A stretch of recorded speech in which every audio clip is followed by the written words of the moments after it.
Vamos então abrir as nossas Bíblias, irmãos, no Evangelho segundo Mateus, no capítulo 16.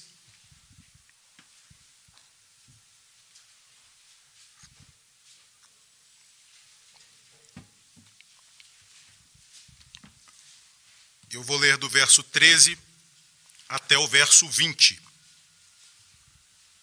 Mateus, capítulo 16, do verso 13 ao verso 20. Nos diz assim a palavra de Deus. Indo Jesus para as bandas de Cesareia de Filipe, perguntou a seus discípulos: quem diz o povo ser o Filho do Homem? E eles responderam: uns dizem João Batista, outros Elias, e outros Jeremias ou algum dos profetas. Mas vós, continuou ele, quem dizeis que eu sou? Respondendo Simão Pedro, disse: tu és o Cristo, o Filho do Deus vivo. Então Jesus lhe afirmou: bem-aventurado és, Simão Barjonas, porque não foi carne e sangue que tu revelaram, mas meu Pai que está nos céus. Também eu te digo que tu és Pedro, e sobre esta pedra edificarei a minha igreja, e as portas do inferno não prevalecerão contra ela. Dar-te-ei as chaves do reino dos céus. O que ligares na terra terá sido ligado nos céus, e o que desligares na terra terá sido desligado nos céus.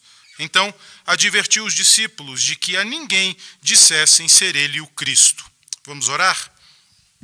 Te louvamos, Senhor, nosso Deus, pelo privilégio de mais uma vez podermos nos debruçar sobre a Tua palavra e dedicarmos esses instantes a ouvirmos aquilo que o Senhor tem a nos dizer através dela.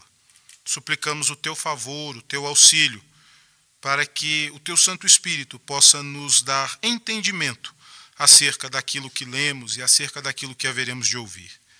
Tem misericórdia de nós, Senhor, e nos ajude a ouvirmos a Tua voz nessa noite através da Tua palavra. Assim nós oramos agradecidos no nome de Jesus. Amém. Irmãos, a nossa confissão de fé, a confissão de fé de Westminster, no capítulo 25, ela vai falar a respeito da igreja. E ela vai definir o que é igreja, e ela vai dizer quais são os limites dessa igreja, ela vai dizer quais são as responsabilidades que a igreja tem. E dentro deste bloco, deste capítulo que a confissão de fé vai tratar a respeito da igreja, ela vai trazer alguns pontos que eu gostaria de destacar. Ela vai dizer o seguinte: que a igreja está sob Cristo, que é seu cabeça, que a igreja visível, que somos nós, é universal e está sob o Evangelho, e que esta igreja, ou a esta igreja, Cristo deu o ministério, os oráculos e as ordenanças de Deus para a congregação e o aperfeiçoamento dos santos, tornando-os eficientes para esse fim pela ação do Espírito Santo. E ela conclui dizendo o seguinte: não há outro cabeça da igreja senão o Senhor Jesus Cristo. E por que eu estou lendo este bloco da confissão de fé a respeito da igreja?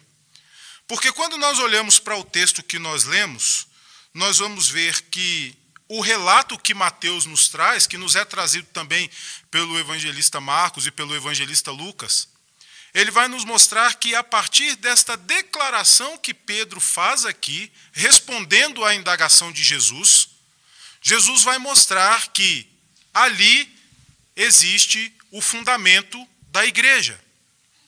A declaração que Pedro faz aqui, a resposta de Pedro à pergunta de Jesus, vai definir e vai apontar qual é o fundamento da igreja. E por isso eu fiz questão de ler o que a confissão de fé nos mostra a respeito do que é igreja, porque a confissão de fé, baseada na Escritura e em diversos textos da Escritura que vão tratar a respeito deste assunto, vai nos mostrar que, de fato, o fundamento da igreja é um só. Assim como a cabeça da igreja é um só. E eu estou falando de Cristo e da mensagem do Evangelho, que é Cristo. E quando nós voltamos os nossos olhos, então, para o texto que nós lemos, nós vamos ver que Jesus vai indagar os seus discípulos acerca daquilo que eles ouviam no meio da multidão a respeito de quem era aquele Messias, quem era aquele Jesus com o qual eles estavam andando. E então, nós vamos ver que ao indagar os seus discípulos acerca disso que eles ouviam no meio do povo, a respeito do que as pessoas diziam sobre quem era Jesus, ele pergunta: quem diz então o povo que eu sou? E a resposta nos dá conta de que havia entre a multidão uma diversidade muito grande de opiniões a respeito de quem era Cristo e de possibilidades a respeito de quem era Cristo. E Carson, comentando esse texto, ele vai dizer que talvez eles apontem num determinado momento a figura de João Batista, que provavelmente tivesse ressuscitado, em razão dos sinais, dos milagres que Jesus estava operando. Mas também é possível que eles apontem para Elias, Jeremias ou algum dos profetas, porque naquele contexto, no meio do povo judeu, se esperava uma série de precursores proféticos para que depois destes profetas, depois da vinda desses profetas, Jesus então viesse e o Messias, o Cristo de Deus, se manifestasse no meio do povo. Mas nenhuma das respostas que os discípulos deram a respeito do que as pessoas diziam sobre Jesus era verdadeira. Nenhuma dessas respostas era verdadeira a respeito de Cristo. Todas elas estavam equivocadas. Jesus não era João Batista que havia ressuscitado. Jesus não era Elias, não era Jeremias, não era um profeta que seria um dos precursores do Messias. Mas as pessoas, ao olharem para Jesus, a partir daquilo que elas ouviam e viam a respeito de Jesus, vendo os sinais que Jesus operava, começaram a definir a figura de Cristo como algum destes que foram citados pelos discípulos.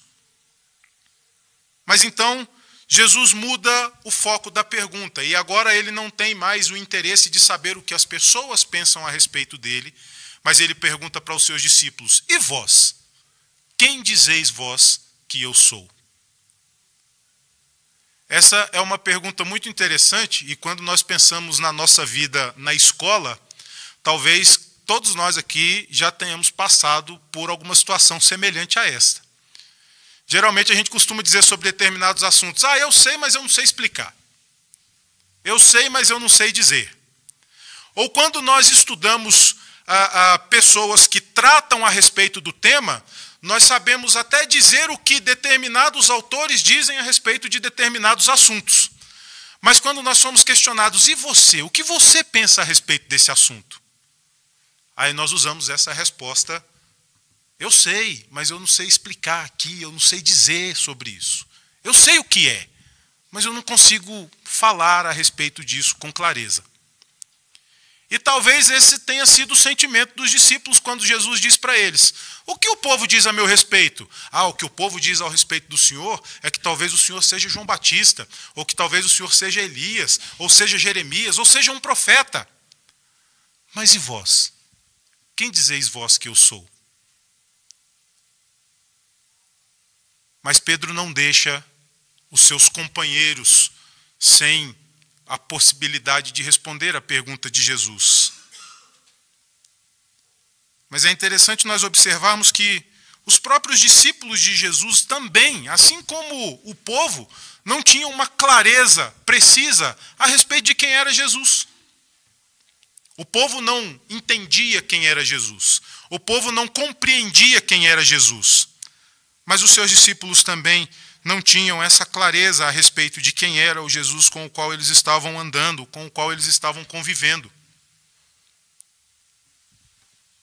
E se nós voltarmos um pouquinho no início do capítulo 16, nós vamos ver que numa situação bem próxima a esta que agora os discípulos estão enfrentando, Jesus vai reprovar a incredulidade dos incrédulos, que eram os fariseus e os saduceus, mas também vai exortar os seus discípulos pela falta de compreensão que eles tinham a respeito de quem era Jesus. No capítulo 16, nos 4 primeiros versos, nós vemos Jesus sendo indagado pelos fariseus e pelos saduceus, que diziam para ele: olha, mostra-nos um sinal vindo do céu. E Jesus vai condenar a incredulidade daqueles homens, porque eram homens de fato incrédulos. Mas a partir do verso 5 até o verso 12, nós vemos Jesus numa outra situação agora com os seus discípulos, e essa situação também vai demonstrar que os discípulos de Jesus não tinham clareza a respeito de quem era Jesus. Porque Jesus vai alertá-los a respeito das falsas doutrinas, da falsa pregação que era transmitida pelos fariseus, pelos saduceus. E Jesus diz para eles: acautelai-vos do fermento dos fariseus e dos saduceus. E os discípulos imediatamente respondem: esquecemos o pão. Esquecemos o pão. Ele está chamando a nossa atenção porque nós esquecemos de trazer o pão. E Jesus vai dizer para os seus discípulos, no verso 9, não compreendeis ainda, nem vos lembrais dos 5 pães e dos 5.000 homens e de quantos cestos tomastes? E no verso 10, nem dos 7 pães para os 4.000 e de quantos cestos tomastes? No verso 8, Jesus vai dizer: por que discorreis entre vós, homens de pequena fé, sobre o não terdes pão? Os discípulos não entendiam, muitas vezes, aquilo que Jesus estava dizendo para eles. E eles estavam tomados de uma admiração muito grande, com toda certeza, porque eles estavam vindo de uma situação onde Jesus havia multiplicado um pouquinho de pão para uma multidão enorme e havia sobrado muito pão depois de alimentar toda a multidão. Mas quando Jesus vai alertá-los a respeito dos falsos ensinamentos, Jesus diz para eles: acautelai-vos do fermento dos fariseus. Fermento nós usamos para fazer pão. Ele está dizendo que nós esquecemos o pão. Eles não entenderam o alerta de Jesus. Eles não entenderam aquilo que Jesus estava tentando ensinar e mostrar para eles. E em diversas oportunidades esse fato ocorreu. Eles não tinham compreensão clara a respeito de quem era Jesus. Eles muitas vezes não entendiam aquilo que Jesus estava dizendo. E vós? Quem dizeis vós que eu sou? Mas nós vemos que, na sequência do texto, Jesus vai esclarecer a respeito de qual era a fonte do conhecimento real sobre quem ele era. E diante da declaração precisa, diante da declaração acertada de Pedro, Jesus vai mostrar que essa precisão toda que Pedro apresentou ao declarar: tu és o Cristo, o Filho do Deus vivo, só seria possível se a fonte desse conhecimento fosse o próprio Deus. Por isso Jesus vai dizer a Pedro: olha, Pedro, bem-aventurados sois vós, porque o entendimento que você tem a respeito de quem é o Messias não é fruto do seu próprio trabalho, não é fruto do seu próprio esforço, não é fruto da sua capacidade intelectual, da sua percepção da realidade, mas é porque o próprio Deus te fez saber essas coisas. Não foi carne, não foi sangue, mas foi Deus. Pedro teve os seus olhos abertos a respeito de quem era Cristo por causa do próprio Deus, porque a revelação que agora ele tinha foi dada pelo próprio Deus, não pelo seu convívio com Cristo e pela oportunidade de perceber tudo aquilo que Cristo fazia, mas porque agora os seus olhos foram abertos pela ação de Deus na sua vida, e assim ele pôde compreender e declarar que de fato aquele que estava diante dele era o Cristo, o Filho do Deus vivo. Por mais que Pedro fosse empenhado no seu relacionamento com Jesus, por mais que ele estivesse disposto a lutar pelo mestre, a lutar pelos seus companheiros, nada disso seria suficiente para lhe dar a clareza necessária sobre quem era Jesus, a não ser a ação do próprio Deus. Não foi carne, nem sangue, mas foi Deus quem tu revelou. Não foi por causa daquilo que você conheceu, daquilo que você viu, daquilo que você experimentou, mas foi porque Deus lhe fez saber quem é Jesus. Então, diante da declaração precisa de Pedro, da declaração pronta de Pedro a respeito de quem era Jesus, como Jesus havia lhe perguntado, Jesus vai dizer a Pedro: tu és Pedro, e sobre esta pedra edificarei a minha igreja. Jesus declara a Pedro que sobre esta pedra a igreja seria edificada e as portas do inferno não iriam prevalecer contra essa igreja. E então surge uma pergunta, que talvez seja a pergunta mais comum ao lermos este texto: que pedra? Que pedra? Quem é essa pedra?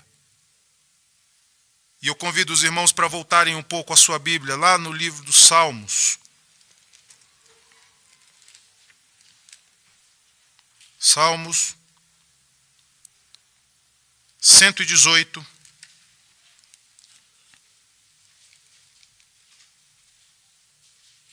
verso 22.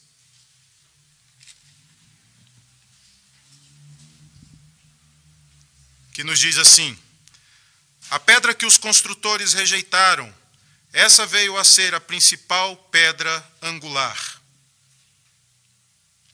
Este é o texto que Jesus vai citar, segundo os relatos tanto de Mateus quanto de Marcos e de Lucas, a respeito de que ele era a pedra que havia sido rejeitada, a pedra que foi rejeitada pelos construtores, mas essa pedra que veio a ser rejeitada pelos construtores, ela se tornou a pedra principal, a pedra angular, a pedra de esquina, a pedra que sustenta toda a edificação, sem a qual qualquer edificação vem à ruína. E Jesus vai citar os Salmos para dizer que ele é essa pedra. O próprio Jesus é a pedra que foi rejeitada, mas que veio a ser a pedra principal, a pedra que sustenta toda a edificação. E sobre esta pedra a igreja seria edificada. Mais adiante, o próprio Pedro, ao escrever a sua primeira carta, cita o texto do profeta Isaías, que nos diz assim: pois está na Escritura, eis que ponho em Sião uma pedra angular, eleita e preciosa, e quem nela crer não será de modo algum envergonhado.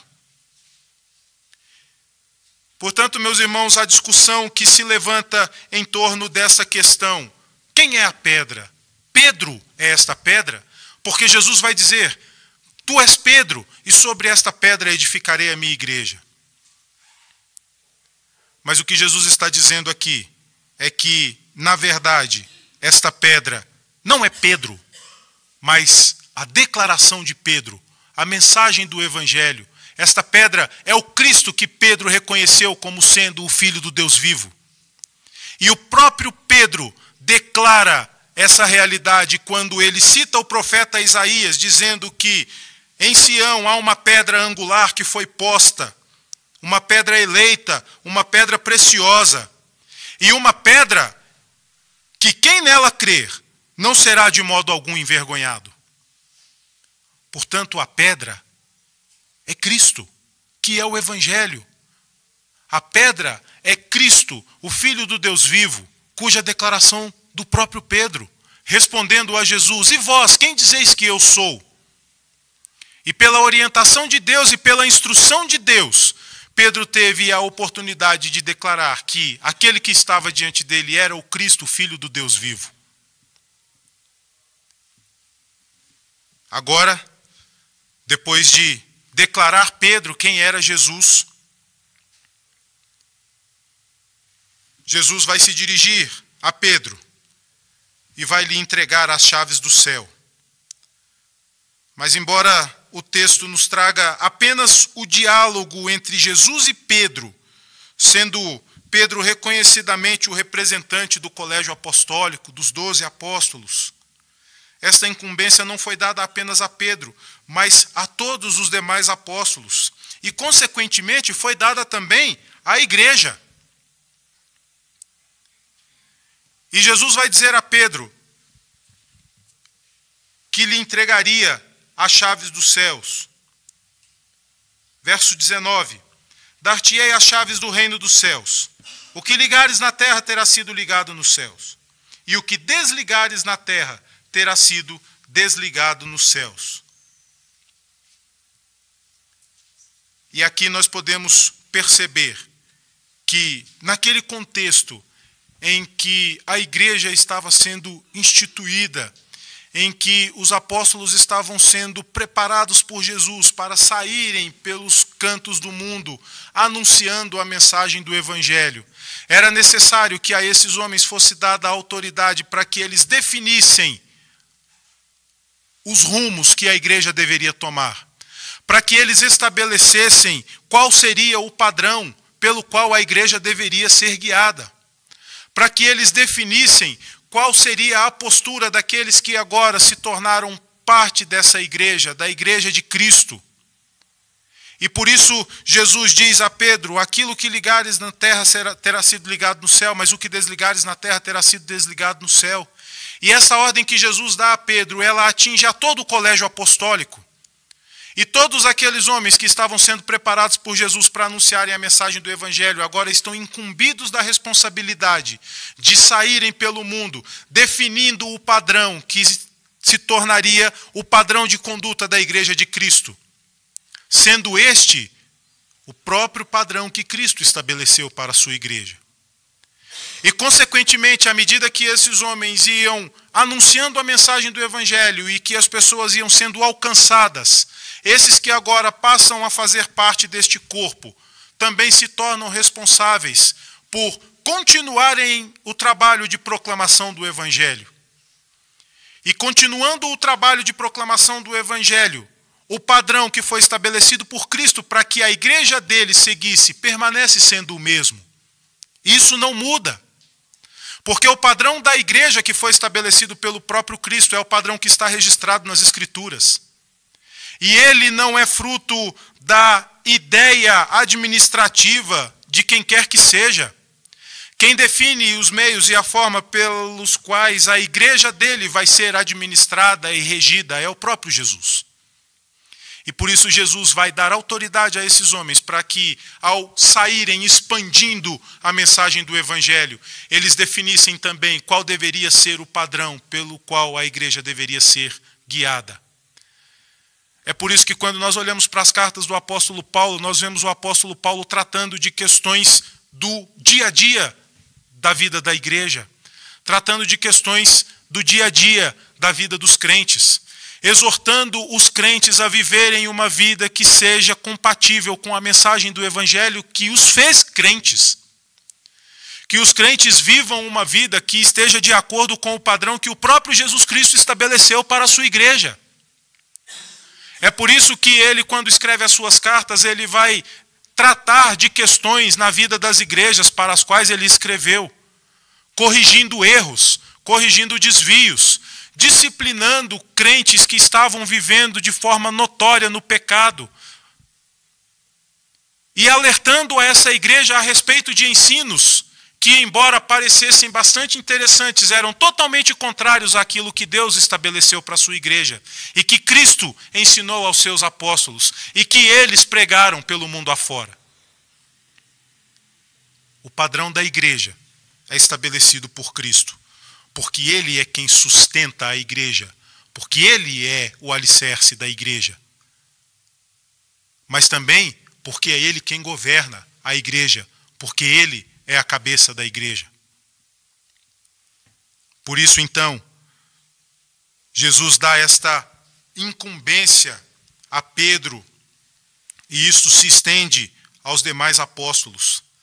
É por isso que Jesus vai tratar com Pedro a respeito da responsabilidade que ele tem agora de pregar a mensagem do Evangelho, definindo os rumos pelos quais a Igreja de Cristo deveria caminhar. Convido os irmãos para abrirem também a sua Bíblia mais uma vez na carta de Paulo aos Efésios, no capítulo 2, para que nós possamos entender em que medida essa realidade se estende à vida da igreja e por que a igreja. Efésios, capítulo 2,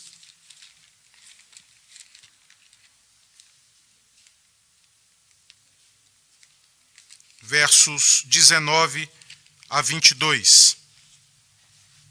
Efésios, capítulo 2, de 19 a 22. Assim, já não sois estrangeiros e peregrinos, mas concidadãos dos santos, e sois da família de Deus, edificados sobre o fundamento dos apóstolos e profetas, sendo ele mesmo, Cristo Jesus, a pedra angular, no qual todo o edifício bem ajustado cresce para santuário dedicado ao Senhor, no qual também vós, juntamente, estáis sendo edificados para a habitação de Deus no Espírito. Por isso, a igreja, ela também está incumbida desta mesma responsabilidade. Por isso, a responsabilidade que foi dada a Pedro, aos apóstolos, de anunciarem a mensagem do Evangelho, estabelecendo os rumos pelos quais a igreja deveria caminhar, se estende também à vida da igreja. Porque essa igreja é a igreja que foi edificada sobre o fundamento dos apóstolos. É a igreja que foi edificada sobre o fundamento dos profetas. E este fundamento é Cristo, a pedra angular, no qual a igreja cresce para ser santuário dedicado ao Senhor. Como nós podemos, então, saber, ou como nós podemos conhecer a Cristo pela ação de Deus? Como nós podemos saber se nós conhecemos a Cristo pela ação de Deus? Ou se nós conhecemos a Cristo pelo nosso próprio esforço? Como é que nós podemos identificar isso? E o capítulo 7 de Mateus, no capítulo 7, versos 20 até o verso 23, vão nos auxiliar nisso. Mateus capítulo 7, do verso 20 até o verso 23. Assim, pois, pelos seus frutos os conhecereis. Nem todo o que me diz Senhor, Senhor, entrará no reino dos céus, mas aquele que faz a vontade de meu Pai que está nos céus. Muitos naquele dia hão de dizer-me, Senhor, Senhor, porventura, não temos nós profetizado em teu nome, e em teu nome não expelimos demônios, e em teu nome não fizemos muitos milagres? Então lhes direi explicitamente, nunca vos conheci. Apartai-vos de mim, os que praticais a iniquidade.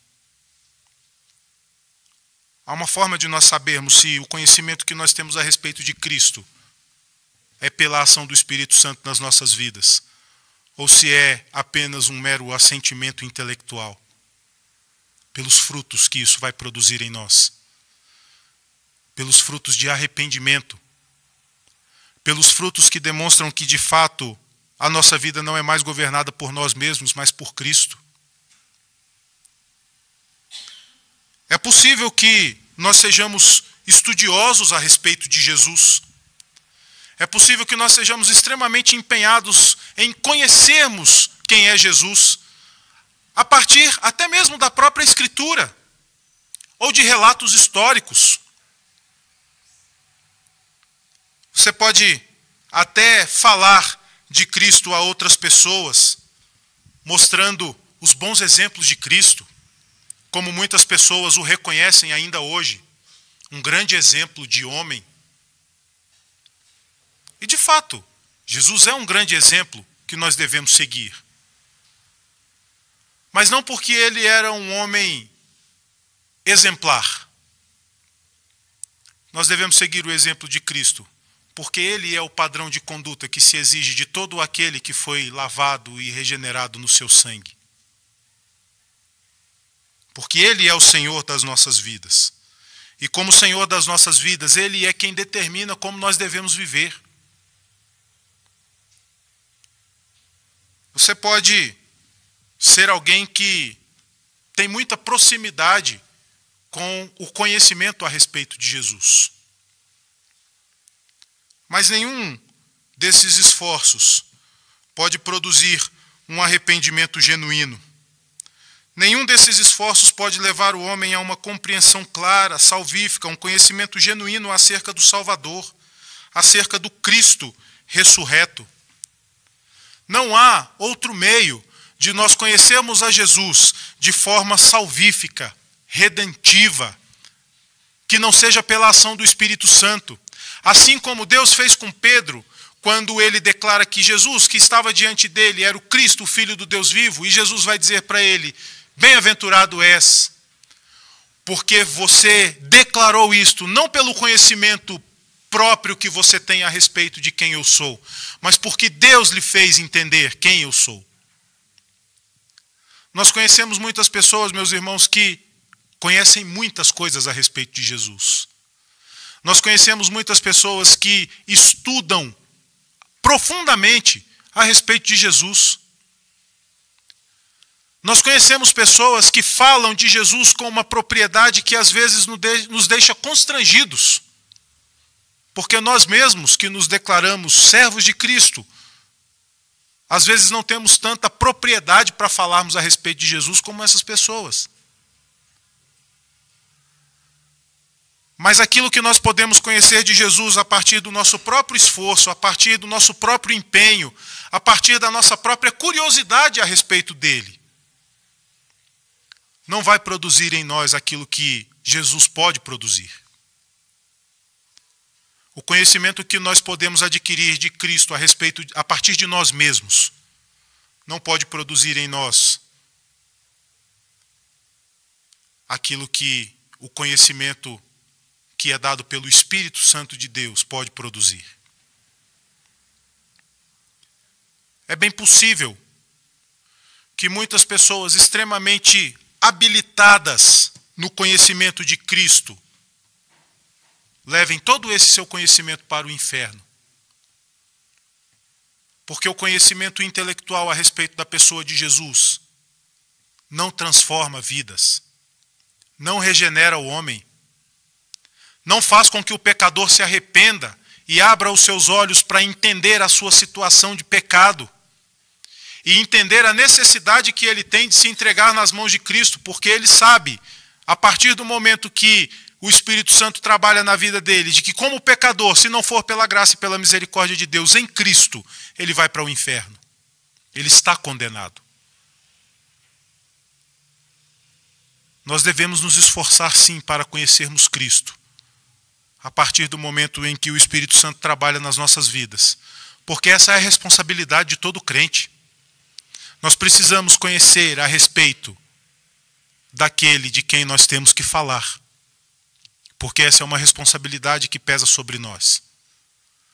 A partir do momento que nós tivemos a nossa vida transformada pela ação do Espírito Santo de Deus, cabe a nós anunciarmos a mensagem do Evangelho que pode livrar o homem da condenação eterna. Mas à medida que o nosso relacionamento com Cristo ele é meramente intelectual, a partir do momento em que o nosso relacionamento com Cristo é sustentado tão somente por aquilo que nós buscamos a respeito de Cristo, sem que o Espírito Santo trabalhe nas nossas vidas, isso não vai produzir em nós aquilo que o Espírito Santo de Deus pode produzir, e só Ele pode fazer isso. Você pode conhecer muitas coisas a respeito de Jesus. Mas se tudo o que você sabe de Jesus for fruto do esforço da carne, do sangue, não for revelado por Deus, você continua perdido. Você continua carecendo da ação salvífica do Espírito Santo de Deus na sua vida. Você continua necessitando de ter, de fato, a sua vida transformada pela ação de Deus e não por aquilo que você mesmo construiu. Isso não é possível. Não há construção que parta de nós que possa nos levar ao arrependimento. Não há conhecimento produzido por nós mesmos que possa nos fazer entender quem nós somos. É por isso que nós precisamos de rogar a Deus que tenha misericórdia de nós e faça com que o Espírito dele nos ensine a respeito de quem é Jesus. Para que quando nós formos perguntados sobre quem é Jesus, nós possamos dizer que ele é o Cristo, o Filho do Deus vivo, entendendo que isso não foi uma concepção nossa, mas foi um entendimento claro que por meio da palavra de Deus, o Espírito Santo operou no nosso coração. Portanto, meus irmãos, que Deus tenha misericórdia de nós e que nos ajude a compreendermos pela ação do Espírito Santo de Deus quem é Jesus, para que dessa forma o conhecimento que nós possamos ter a respeito dele seja de fato efetivo, eficaz e possa promover em nós a transformação que o Evangelho se propõe a promover na vida daqueles que são tocados pelo Espírito Santo de Deus. Deus nos abençoe.